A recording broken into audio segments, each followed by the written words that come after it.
बात करूं कि सबसे जरूरी चीज जो सिलेक्शन के लिए है वो है हाई कट ऑफ क्लियर करना। आज जिस हिसाब से कट ऑफ जा रही है, अगर आप वो हाई कट ऑफ क्लियर नहीं कर पा रहे हैं तो समझ लीजिए कि कहीं ना कहीं आपके वो एक दो सवाल मैथ्स जैसे सेक्शन में गलत हो रहे हैं। और ये हाई कट ऑफ क्लियर करना तभी संभव है जब आप मैथ्स में 100% स्कोर कर पा रहे हैं। और मैथ्स में 100% स्कोर करना तभी संभव है जब आप 15 मिनट में 25 सवाल ठीक कर लेते हैं।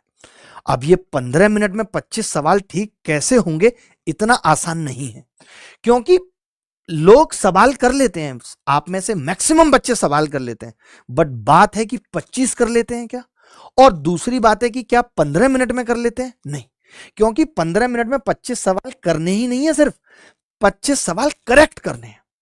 और ये करेक्ट तभी संभव है जब आपकी स्पीड और एक्यूरेसी दोनों ठीक हो, यानी आपकी स्पीड भी ठीक हो और आपकी एक्यूरेसी भी। देखिए, मैं आपको एक बात बताना चाहता हूं कि 15 मिनट में 25 सवाल तभी संभव हैं जब कैलकुलेशन में आपकी एकदम मास्टरी हो। आपको टेबल्स 1 से लेकर के 30 तक की रटी हुई हैं, आपको 1 से लेकर के 50 तक के स्क्वायर्स याद हैं, आपको 1 से लेकर के 30 तक के क्यूब्स याद हैं, आपको पूरे गणित के सारे शॉर्टकट पता है, एकदम उंगलियों पे हैं, आपको ट्रिक्स पता है। और जो लोग कहते हैं यही बेसिक्स है, जो लोग कहते हैं ना कि मुझे गणित का बेसिक सीखना है, तो बेसिक में यही सब चीजें आती हैं और इसी को मजबूत बनाना पड़ेगा। चाहे वो आज के दौर में वैदिक मैथ ट्रिक्स हो या फिर अप्रोक्सीमेशन मेथड हो, क्योंकि हर सवाल का एग्जैक्ट उत्तर निकालने की जरूरत नहीं होती। आपने इस बार के मैथ्स में मेंस में भी देखा कि एक सवाल ऐसा आया जिसमें 1000 के आसपास अंतर था और सब लोग, इनफैक्ट टीचर्स भी उस सवाल को बहुत लंबे लंबे मेथड से बता रहे थे, जबकि वहां पे एग्जैक्ट उत्तर निकालने की कोई जरूरत नहीं थी। यानी आपको अप्रोक्सीमेशन मेथड आना भी बहुत जरूरी है। हम ये सोचते हैं कि डिविजिबिलिटी रूल मुझे सिर्फ नंबर सिस्टम में मदद करता है, तो आप गलत सोच रहे हैं, क्योंकि डिविजिबिलिटी रूल के इतने लंबे चौड़े एस्पेक्ट हैं कि ये अलजेब्रा में भी मदद कर सकता है, ये ट्रिग्नोमेट्री में भी मदद कर सकता है डिविजिबिलिटी रूल, ज्योमेट्री में भी मदद कर सकता है, मेंसुरेशन में भी मदद कर सकता है, जहां पे 7 और 11 की डिविजिबिलिटी रूल से कितने बड़े से बड़े सवाल खत्म हो जाते हैं। बात समझ रहे हैं? ठीक है। अब डिजिटल सम अगर आपको अच्छे तरीके से आता है, और ये नहीं है कि मैंने डिजिटल सम सीख लिया तो मैं पागल जैसे डिजिटल सम लगाऊंगा। कई बच्चों को मैं देखता हूं, हमसे भी पढ़ते हैं, हर बात पे सर डिजिटल सम लगा देता हूं, जबकि डिजिटल सम किसी भी सवाल को आसान बनाने का सेकंड लास्ट ऑप्शन है। उससे पहले तो यूनिट डिजिट है, उससे पहले डिविजिबिलिटी रूल है डिजिटल सम से पहले, और उन सबसे पहले ऑप्शन स्ट्रेटेजी है कि क्या पता कोई सवाल ऑप्शन से ही खत्म हो रहा हो, डिजिटल सम की जरूरत ही ना पड़े। रेशियो का कॉन्सेप्ट है। ये सब चीजें जब दिमाग में होंगी तभी आप मान के चलो कि 25 सवाल आप 15 मिनट में कर पाओगे। नहीं तो 25 सवाल 15 मिनट में करना संभव नहीं है। वो तभी संभव है जब ये सारी चीजें आपको टिप्स पे रटी हुई हैं। जैसे मैं एक एग्जाम्पल से भी आपको बताता हूं कि जैसे किसी ने मेरे को कह दिया कि यार 95 की गुणा 96 से करनी है। किसी ने मुझे कहा कि यार 95 की गुणा 96 से करनी है। हमें तो आज पेन ही नहीं मिला। हमारे टीम इतनी कमाल किया, मजा आता है।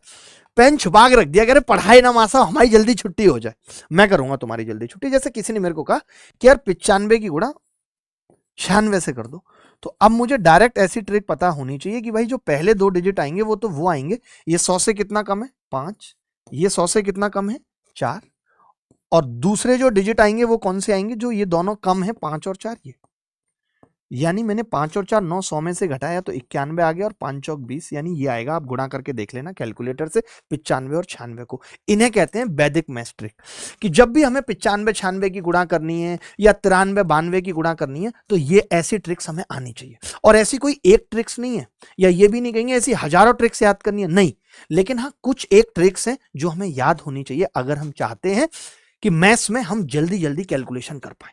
हर एक चीज का जवाब दूंगा, कमेंट भी मेरे सामने खुला हुआ है, हर एक चीज खुली हुई है मेरे सामने। सर रिपीटर्स बैच में एनरोल करवा दो प्लीज।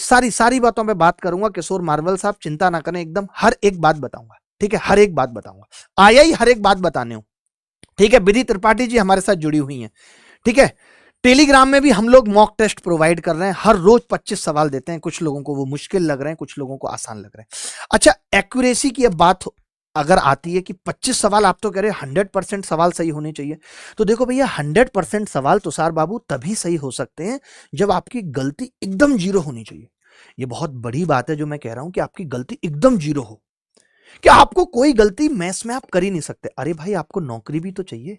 सोचिए एक नौकरी जिस पे आपके माँ बाप भाई बहन सबकी उम्मीदें टिकी हैं, आपका प्रेम इसी चीज पे टिका है कि वो परमानेंट हो पाएगा या नहीं हो पाएगा आपके सिलेक्शन पे, तो सोचिए क्या उसमें गणित के अंदर आप गलती बर्दाश्त कर सकते हैं? एक्यूरेसी का मतलब गलती एकदम जीरो। एक भी गलती का मतलब है आप फिर से बॉर्डर लाइन पे आ जाएंगे और सिलेक्शन से कोसों दूर चले जाएंगे।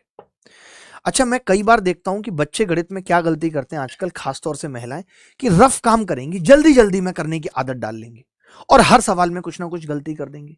तो आपको जब भी आप गणित को सॉल्व कर रहे हैं, हर एक स्टेप को ध्यान से सॉल्व करते हुए जाना है। मैं इसकी वजह बताता हूं। अगर गणित में किसी भी स्टेप में गलती हो गई, आप लाख चेक कर लेना, रीचेकिंग में कोई स्कोप ही नहीं है कि आप वो गलती पकड़ पाओ।